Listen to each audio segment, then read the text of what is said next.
আমরা জানি যে ইলিয়াস আলী আমাদের মতো একজন নেতা ছিলেন। ইলিয়াস আলী ছেলেকে দেখেছেন, সেই বারবার এমপি হয়েছে, সাংগঠনিক সম্পাদক, ছাত্র দলের সভাপতি ছিল।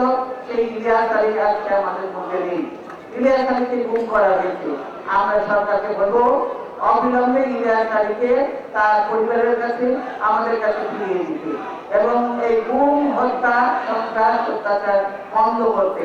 এর কয়েকদিন আগে বিশ্বজিৎ যদিও ছাত্র ছিল না, কিন্তু একটা যুবক ছিল।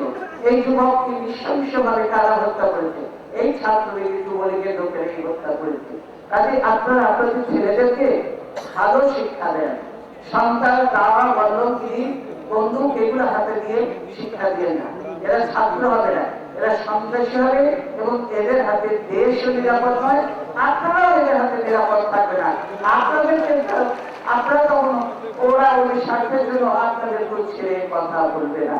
তাই আমি বলবো যে আমাদের দলের মহাসচিবকে এখনো বন্দি করে রেখেছে, মিথ্যে মামলা দিয়ে, অথচ খুনের আসামিদের ছেড়ে দিচ্ছে। আপনারা দেখেছেন বিশ্ব সন্ত্রাসীদের, শীর্ষ সন্ত্রাসীদের ছেড়ে দিচ্ছে, তারপরে ফাঁসির আসামিদের ছেড়ে দিচ্ছে। অথচ আমাদের মহাসচিব বন্ধ রয়েছে, অনেক নেতা বন্ধ রয়েছে। নাসিরুদ্দিনকে মিথ্যে মামলা দিয়ে 2 বছর ধরে আটকে রেখেছে।